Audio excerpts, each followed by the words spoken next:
All right, so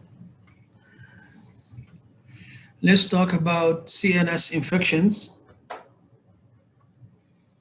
Could everybody hear me? Are you guys on board? Yes, doctor. All right, great, thank you. All right, so let's talk about CNS infection. It is a 1 hour, so I guess whoever put CNS infections is a little bit, what do you call it? Optimistic that you can cover so much in so little time.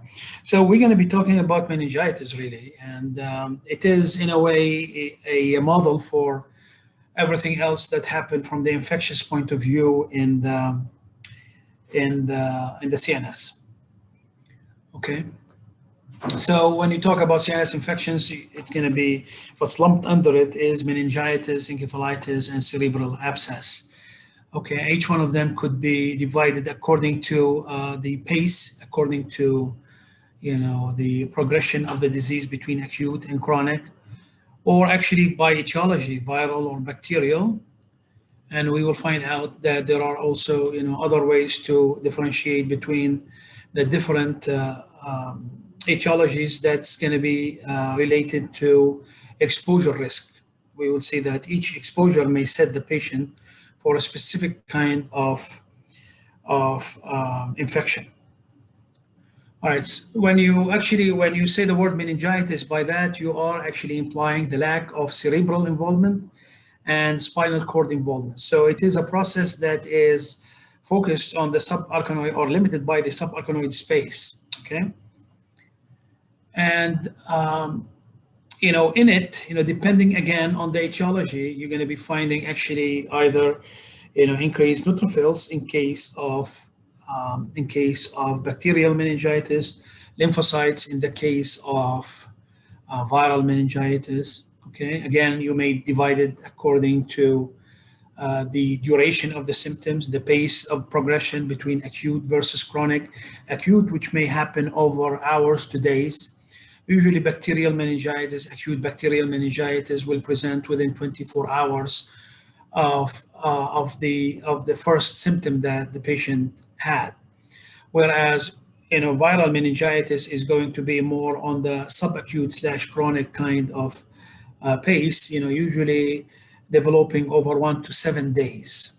Now there are actually the other types of meningitis other than acute and bacterial, that other than bacterial and viral, including protozoal, including fungal, which may even take longer, time to progress and to manifest.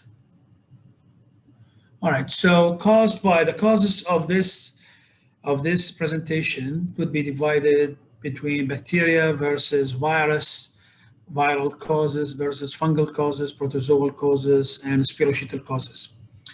Now, each one of those has, again, its own kind of presentation. We will see that during recent past, as a result of the introduction of vaccines, the bacterial landscape, the bacterial epidemiology landscape of meningitis has changed dramatically as a result of the introduction of certain vaccines, such as the Haemophilus influenza vaccine and the streptococcal vaccine, the pneumococcal vaccine. Now, also that there has been introduction of screening programs for certain bacteria that may also change the landscape of the bacterial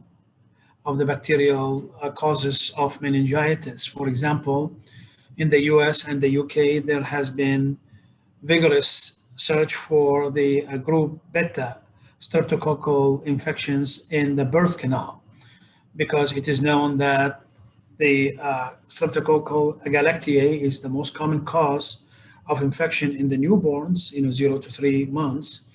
And it usually the newborn will acquire this through, or during their passage through the birth canal.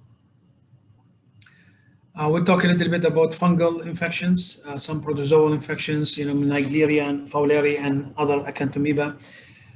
This is, what I call the unlucky ones, someone who is, dipping in in humid and hot, countries in a pool of water, pool of standing water. As they dip, they may actually, get introduced to this protozoa that is lurking on the inferior surface of the water, and by actually doing this, they introduce it to the nasal, passage, and that's a great place actually to gain access to the CNS. Okay. So starting with bacteria, now the most common causes of bacterial meningitis is streptococcal pneumonia. Okay, but even that is changing as we speak. Why? Because in recent time there has been introduction of the vaccine for streptococcal pneumonia. The Haemophilus influenza. It used to be that the Haemophilus influenza, the streptococcal pneumonia, and the Neisseria meningitis used to make about 80% of all causes of bacteria. Now we know that this is not the case anymore. Why? Especially why? Because the H influenza is now less than 10% in most countries and less than 5% in the most developed countries. Why? Because of the introduction of the vaccine. Now there are things that are changing, but much slower than than introduction of a vaccine. Like I mentioned to you, the introduction of some screening programs for a group beta streptococci, such as the Streptococcus agalactiae, which is the most common cause of meningitis in the newborns, 0 to 3 months, because that bug is actually colonizing the birth canal, and the baby may actually acquire it during their passage in the birth canal. We would see also that there are certain occupations and certain exposures actually may introduce the bacteria to the workers in that occupation. For example, workers in a farm are usually exposed to the Listeria monocytogenes. It is the only one that actually gain access to the CNS or reach the CNS from the GI, as opposed to pretty much everything else, including that's going to be through the nasopharynx and the respiratory system. Okay, so the Listeria monocytogenes is going to be a unique one in that aspect. Now the viruses, there is a long list of viruses that may actually get introduced into the CNS, causing viral meningitis. Enterovirus such as Coxsackie, the arbovirus, this is an important group of viruses that may cause meningitis because of its association with hot and humid temperature and also wetland. So this is what you see usually in riverbeds and in marshlands in the form of the Eastern equine viruses and also the West Nile virus that cause meningitis. HSV and the varicella zoster viral infections, may gain access to the CNS and cause the meningitis through retrograde neural. They follow the nerve roots into the CNS. HSV and VZV usually also, has a connotation of immunosuppression associated with them. So we see them with usually in patients who have immunosuppression, or usually gained, by contact with patients who are immunosuppressed, who develop the HSV and the VZV infections. Now, fungal infections in general also have a connotation of immunosuppression, including cryptococcal infections, coccidioides, mucor, and aspergillus. These fungi are present all around us. They are in the ambient, and you and me and everybody else breathes them on a daily basis. It does not cause anything to someone who is immunocompetent. But for someone who is immunosuppressed, they may actually very, very pathogenic. They may result in disease. And not only that, the person should be like HIV infected in order, or having AIDS or having other kinds of immunosuppression or on immunosuppression medications to have this kind of infections, in the CNS. It could be actually someone who's fighting another disease. And once that happens, then the immune system is geared to fighting the other disease. And as a result of that, the focus will be on the other disease and not on this, ambient kind of, pathogens. And that's where it happens. So that's what you call a transient kind of immunosuppression. So you don't need to see someone with a frank case of immunosuppression, such as HIV infection or on immunosuppressed medication, or a patient with malignancy to have this kind of infections. It may happen to someone who is, apparently, quote unquote, immunocompetent, but at the same time fighting some other disease, whatever that, whatever kind that other disease is, that may result in an infection with one of those fungi. All right, so previously, as I mentioned to you, the HIV, the N meningitis, and the S pneumonia used to make about 80%. Now, overall, in the US, the incidence of bacterial meningitis is going down fast, to the point that actually meningitis now is more of a disease of the developing world, of the third world. So how did this happen? It is actually the institutionalized use of vaccines, the HIV vaccine, and also the pneumococcal conjugate vaccine. And in addition to this, the screening programs that are used, that looks for the GBS, the group beta streptococci, to ensure that the baby is not going to be taking this on his way out during birth. So how does the etiology happen? All right, exposure is an important thing to link actually to the condition at hand, and that's very important when it comes to meningitis. Meningitis, in general, is a medical emergency. Okay, especially the acute bacterial meningitis is a medical emergency. You should not postpone treatment until you find out what is the bug that has caused this meningitis. You need to actually start treating ASAP, and you treat ASAP by relying actually on the limited clinical history that you're going to get from the patient or from his companions, that is going to tell you the patient is more likely to have this versus that.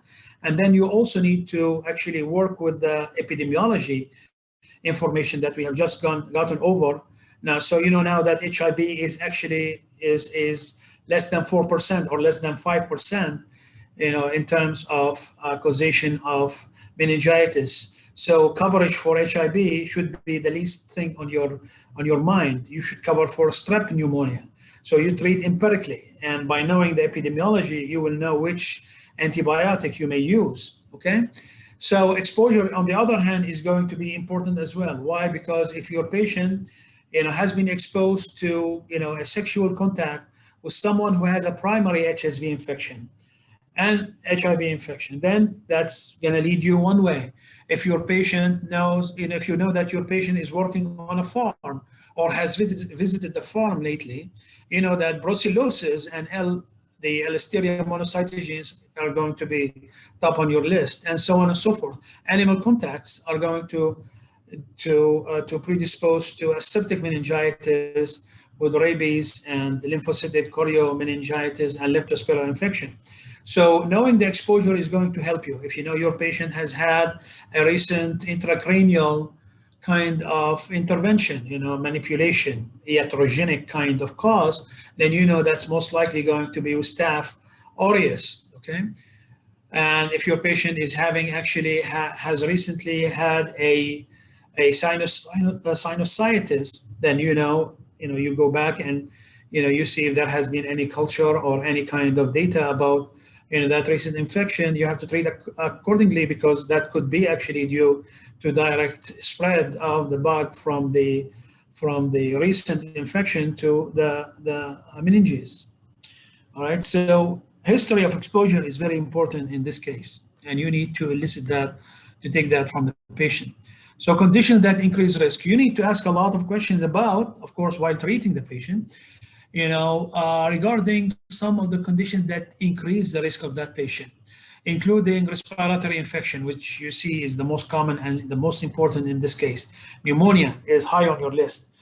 Now you will see that, when it comes to otitis media and sinusitis, that's going to, and also head trauma, that's going to result in direct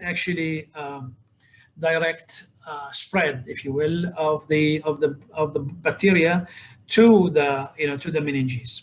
Hypogammaglobulinemia and splenectomy. In a way, actually, you have to assume that your meningitis patient, if you look at the etiology, for a bug to make it into the CNS, the patient has to be somehow, missing some of the needed tools to fight that kind of infection. So, for example, patients with splenectomy are going to be more likely to suffer from this kind of complication. Why? Because the bugs that actually are known to reach the CNS are encapsulated bugs. Example of that, the HIV, the Haemophilus influenza, and the strep pneumonia. So when you don't have the spleen, you are not able to fight the encapsulated bacteria, and that's going to also lead you towards favoring, one etiology over the other. All right. So keep in mind all these, factors when you are actually working up the patient with meningitis. So pathophysiology. So again, when it comes to pathophysiology, you have, the proliferation of the bug, whether it is a virus or a bacteria that is happening, in a distant place, away from the site of the CNS, the site where things will be going. And what's going to happen is that, once they reach actually an ample amount of bacteria or viruses or protozoa or fungi, they will be reaching out. Actually, they will be seeding, if you will, on their way to the CNS. They do that through one of four routes. The hematogenous route, which is going to be the most common route that those actually pathogens will take on their way to the CNS. There is the retrograde neuronal, so they will follow the nerve routes.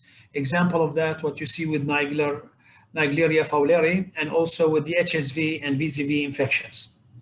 Direct continuous spread that could happen actually iatrogenically, or it could happen through trauma. Could happen through a sinusitis or otitis media because of the direct relationship between the bones of the skull and the meninges. Okay, and the direct inoculation. This is simply again the iatrogenic route. This is simply something that doctors do to the patient. And in that case, you have to think about Staph aureus and Bacteroides fragilis. So what happened here? The majority of cases, you will see that there is a colonization of the nasopharynx and the invasion mucosa, and invasion of the mucosa. Now, a question that should come to mind is how come that they are able to invade the mucosa of the nasopharynx? And especially knowing that actually the mucosa is protected by the IgA. Okay. So in this case, actually, you will see that those bugs that are able to make to make it to the CNS will make a special form of a protease, an IgA protease, that will ensure the destruction of that IgA. And as a result of that, they will able actually to go through the mucosa, getting access to the blood. Okay, and in the blood they have to survive actually to reach the site, in the CNS. Once they reach the site of the CNS, there is another actually protection in that case that is preventing them from entering, and that's going to be the blood-brain barrier. They do gain entry through, attachment to the choroid plexus, or simply by going through the endothelial cell, damaging the endothelial cells in their way to the CNS. Once they reach the CNS, for them, they have reached the final destination, heaven, if you will, to the bacteria. Why? Because the CNS is a place that is shielded from the immune system. So there are very few immune cells, there is very few immunoglobulin, and very limited amount of complement protein in that site. So the bacteria in that case, or the virus, are going to multiply. You would think that this is going to be bad, but it will be worse when actually the immune system is going to be tipped off to send in enforcement to the CNS. what's going to happen is that these enforcements in the form of white blood cells are going to invite more cytokines to this shielded, protected space. And these cells and the cytokines, they are going to actually add far more insult to injury. And a lot of scientists and physicians believe that most of the signs and symptoms and the pathology that results from meningitis are related to the immune response rather than to the pathogen itself. All right, so a couple of things regarding this. This is just to recap what, the two graphs that we have just gotten over, okay, is the fact about the IgA. So IgA is protective, but the bacteria will take care of it by simply making the IgA protease. And how do they enter the immune? How do they enter this protected place? By, going through the choroid plexus or the endothelial layer. So in the end, what's going to happen as a result of the pathology that happened, white blood cells are now in this CNS following the infection, and they are going to increase permeability. That's going to allow more protein to enter. This protein is going to result in a vasogenic kind of edema. Now, the protein itself is going to block the outflow of CSF. That's going to result in hydrocephalus, and that's going to result in interstitial edema. And finally, edema that's going to accompany the white blood cells and the associated cytokines, that are going to result in further, aggravating the edema that is already there. Endothelial injury that will happen in the course of the pathology process that is happening in the CNS are going to ensure that there is the possibility of progression to thromboembolism. All of this, the increased permeability, the edema that is going to follow, and the endothelial injury that may end up with thromboembolism may result actually in increased intracranial pressure, ICP. How does a patient with meningitis present? The first and the foremost differential diagnosis in your mind for someone who's coming in with fever, with nuptial rigidity, neck rigidity, with altered mental status and headache should be bacterial meningitis. It is a medical emergency. There should be no delay in instituting treatment, empirical treatment. You don't wait for the gram stain and culture results to come back to start the treatment. So you have to start the treatment ASAP.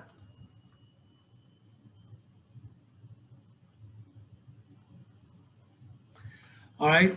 So you have to start the treatment ASAP, what you call empirical kind of treatment, waiting for the result to change if it's against actually what you have suspected in the early on.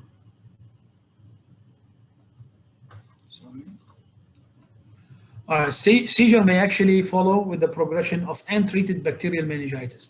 So that's with regard to bacterial meningitis. What happened in other form of meningitis, the presentation may be slightly different. For example, with viral meningitis, the patient will have a slower kind of pace of signs and symptoms. Usually they are going to present with what you call prodromal or constitutional kinds of symptoms, including myalgias, fatigue, or anorexia over several days before actually they start to show, focal kind of presentation with regard to CNS involvement. All right, so whenever the diagnosis of meningitis is strongly considered, a lumbar puncture should be promptly performed. Now, before you do the lumbar puncture, you need to actually ensure that the patient does not have any cause for herniation. So a CT scan is absolutely indicated in this case. Before LP, if you have any suspicion that your patient is having any cause or any risk for herniation, you should start actually by doing that. Okay. Now, the diagnosis of the meningitis, the cornerstone of the diagnosis of meningitis is going to be examination of the cerebrospinal fluid. So what you need to do is actually going to be, first you're going to be recording the opening pressure, during the lumbar puncture, okay? And you need also to actually take the samples and send it for gram stain, and send it also for culture, and also take other samples that are going to accompany the CSF that you have gotten access to. All right.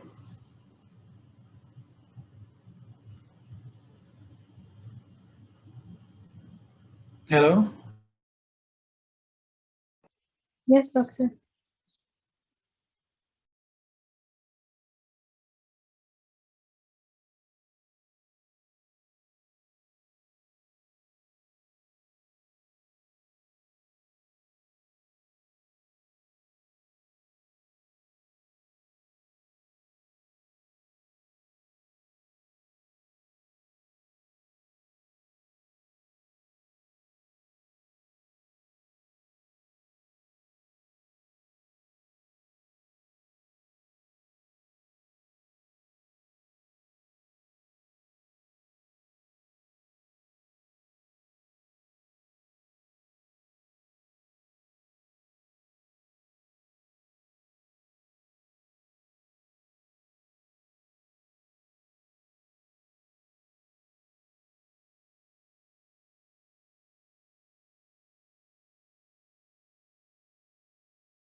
Sorry, guys, my battery is dead, and I have been having trouble with it for like for the past few days, so I apologize. Let's continue.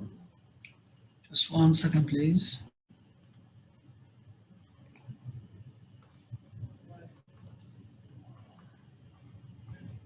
All right.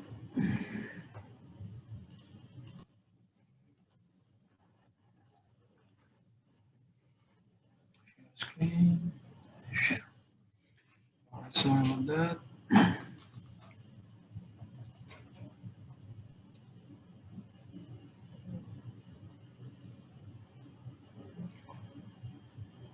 All right.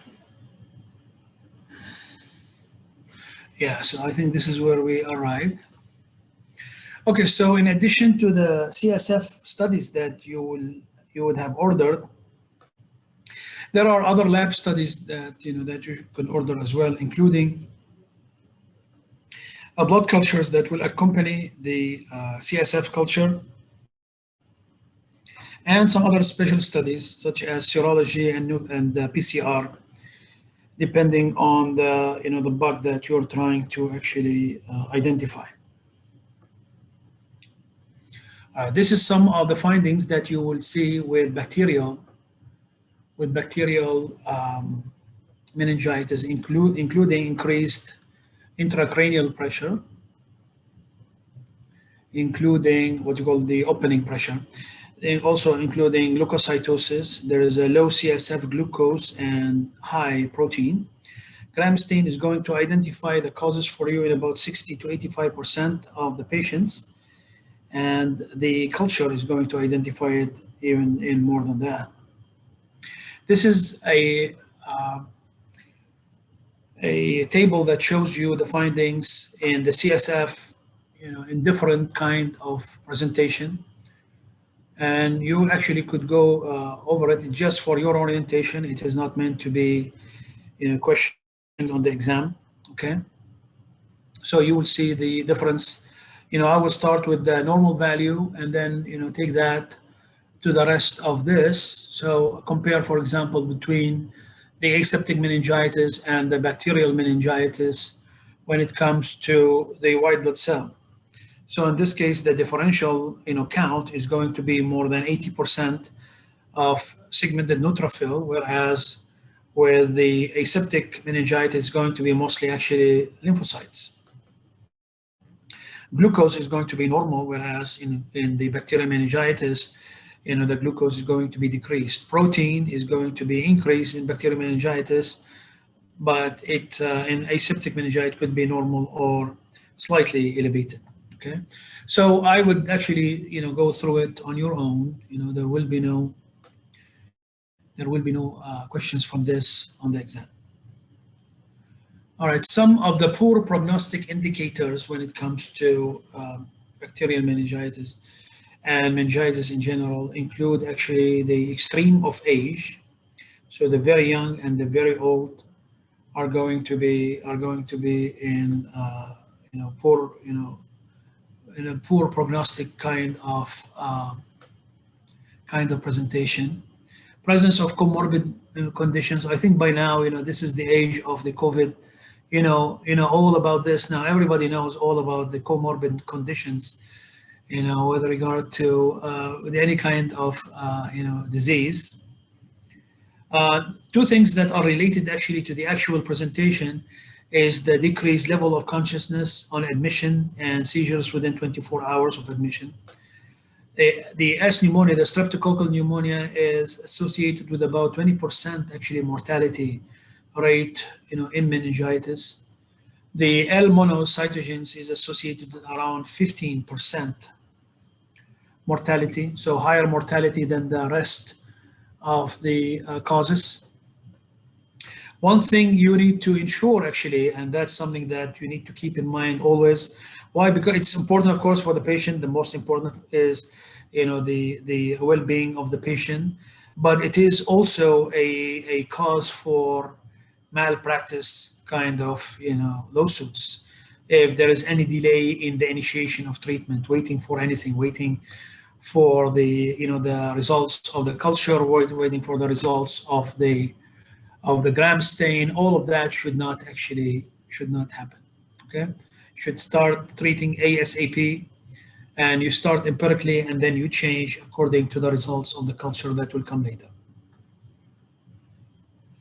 And that's it. Okay, so the lecture used to be 70 or 68 slides. I made sure that I actually put only 30 slides in this one. Why? Because honestly, I don't think that I should be teaching you epidemiology. You have the epidemiologist who does that, most of that lecture was epidemiology, really, and I felt that was probably a mistake. I'm here to teach pathology. I think the focus on this lecture is going to be the pathology mechanism. How does it gain access to the CNS? What are the variables that are related to it, including the fact that the patient may be immunosuppressed. How some questions related to this. How does it get access to or through the mucosal layer of the nasopharynx? This is related to an IgA protease, and so on and so forth. So stuff that are related to pathology rather than related to other kinds of presentation. The clinical also, I actually decreased the amount of clinical. Again, you have the neuroscience faculty who I'm sure has given you enough of that already. All right, any questions now?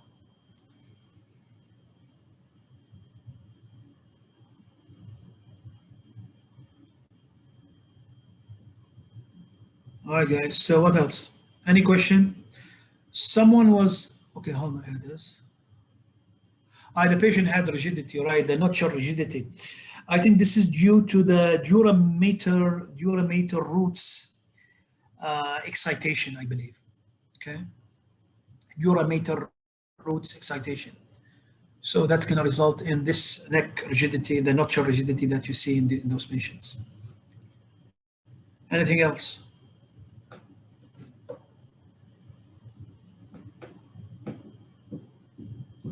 All right, regarding the exam, the questions are going to be, for example, I gave you 2 lectures in neurodegenerative disorders, right? So it will be like starting with a clinical scenario, okay? And a question is going to be hovering on the pathology mechanism of the disease. So it could be a diagnosis. It could be actually after giving you enough clues from the pathology point of view. Again, I'm not a clinician here, but it's, I think, to ask a question when it comes to neurodegenerative disorders, you have probably to include some clinical information, okay? So I may actually give you the diagnosis and ask you about the underlying pathology. For example, a patient who comes in, with coriform kind of dances and dance and with history, familial history of similar kind of presentation, and then ask you about what is the cause of this, and that's going to be the increased, triple, the underlying pathology of Huntington disease, as an example. Okay, so it's going to be, more focus on pathology, but in different ways. It could be the actual diagnosis, or it could be something related to the actual diagnosis. In the case, for example, of the etiology of Alzheimer's disease, how the variable, splicing end up causing the disease itself. Okay. By CAD, I did not say the word CAD. You said the word CAD. Oh, who? Actually, you're asking your friend, that is. Okay. Right. Well, again, it is the etiology. Aseptic, there's a long, list of things that may actually cause that kind of presentation. So in this case, you will see it mostly related to, the count, as you have seen here. You have seen actually the fact that also the white blood cell differential is going to be different between the two. You're going to be seeing also that the protein kind of, the amount of protein is going to be different, and the sugar, especially the sugar amount, is going to be different between the two when it comes to CSF analysis. Okay, and the bacteria is like, if you want to think about what is the most important most important kind of feature for bacterial meningitis, it's going to be mostly actually the speed with which the presentation happened. That's in the classic bacterial meningitis. It will happen over a 24-hour period, no more than that. Whereas with aseptic, it's going to be more actually like slower, far slower than that, over a 1 to 7 days kind of progression of the signs and symptoms of the disease. It will start with constitutional kind of presentation and then end up actually with with focal kind of CNS presentation later on. All right, guys. If there's nothing else, we can actually break now. All the best of luck on your exam. So the questions are not really hard.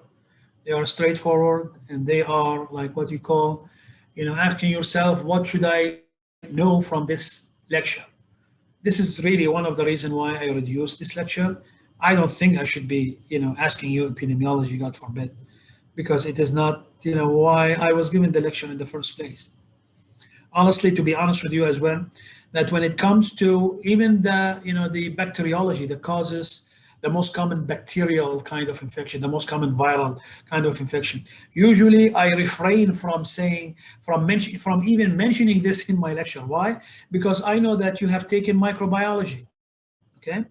And I don't want to go in conflict with what the microbiologist is saying, okay? So you will see that more actually in year 3 than here. Here I took a little bit of liberty by telling you that the S pneumonia is the most common cause of this. Because look, the microbiologist is the person who's far more updated than me about microbiology. So again, when it comes to that, I think you can feel safe, but again, keep it in mind. My feeling is that, and this is what I will be actually sitting with your course director, that some of the lectures should not really be should not be like a full hour, for example. It should be, if you ask me, it should be part of a lecture rather than the full lecture. And I don't mean only pathology, but I mean that probably a good lecture will be 20 minutes worth of pathology, another 20 minutes worth of microbiology, and then 20 minutes worth of pharmacology to make for real integration when it comes, for example, to discussing meningitis. All right, thank you. Yes, that will that will decrease your load tremendously. Okay, I agree. I completely agree with that. I have been saying this, for a long time. Let's hope that it will happen at one point in time. Yeah, that's how real integration happen. Really, if you think about it, I don't think that there is resistance, but probably it will be happening, slowly but surely in the next few years, inshallah. All right, thank you. All the best. Take care. Bye bye.